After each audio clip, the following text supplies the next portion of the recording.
Well, Andy, welcome to Wembley. Look at this place, absolutely fantastic. Normally placed for 90,000 people, slightly reduced capacity for the Champions League final. It is a great location for it, isn't it? It's fantastic, and I sense that end will be a little less red when we come to Saturday night. Oh, absolutely. Behind us here we've got the east side of the stadium, which is going to be where Borussia Dortmund fans are going to be. A chance to make a really great atmosphere. I mean, you've seen the atmosphere here before.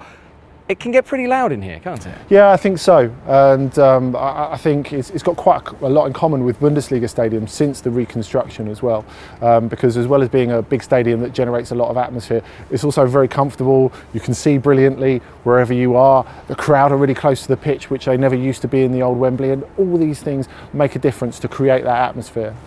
Yeah, talking about the old stadium, there are a lot of differences. I mean, the capacity's around about the same, but the design is completely different. What's changed with Wembley since the new stadium was built? Well, the Twin Towers not being here is very true. Is the main thing, and we miss that when they go up to collect the cup, and hopefully that's something that Sebastian Kehl might be able to look back on when it comes to Saturday night. But I think you have replaced that, of course, with the arch that you can see for miles around, easily confusable with the London eye, but as long as you're looking north you can see Wembley, there's no doubt about it. And yeah, it's great. I think Dortmund fans are going to have a terrific experience here. And you were saying about the fact that it is quite high. The old stadium had the running track around it, you were a long way, and it was quite low. Everybody was sort of set quite far back again. But here you can just see how high it goes.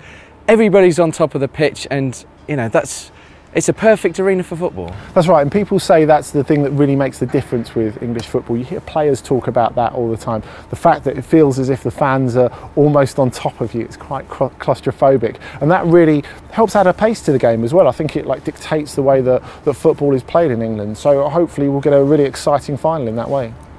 And here at Wembley Stadium as well, I mean, there have been some great games here, fantastic games. German teams have done well here and done not so well here. We won't talk about the Wembley goal. Maybe about Dietmar Hamann. He scored the last goal here at the old Wembley Stadium. What about your Wembley experiences? What's your favourite moment here at Wembley? Oh, well, I suppose I'd have to go back, way back when I was 11 years old. And my team, Wimbledon, beat Liverpool, who were probably the best team in Europe at the time. Of course, they didn't have the chance to prove it in the 1988 FA Cup final.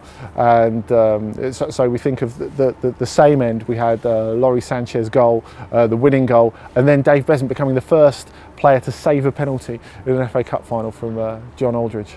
Well, so that was at the East End as well? Yeah, I believe so. The goal and the save penalty were at the same end because they were in different halves. The lucky end. It's all coming together for Borussia Dortmund, I think. Yeah, absolutely fantastic. And well, let's talk about the game itself, because you cover European football. You've seen a lot of Borussia Dortmund. You've seen a lot of Bayern Munich as well. What are your thoughts ahead of the game?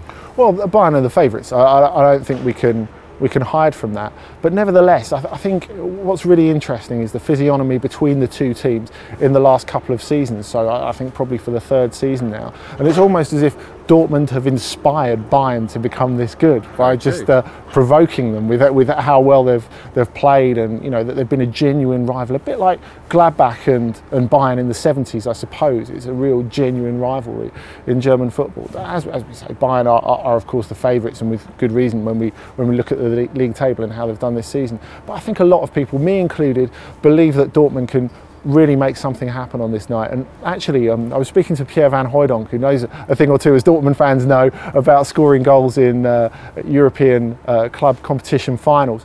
And he said to me, "What do you think?" And I said, "Well, I have a feeling maybe Dortmund could do it." And I expected him to say, "No, Bayern." He said, "I think the same too." He said, "I don't know how to say it, but this Dortmund just have a magic about them."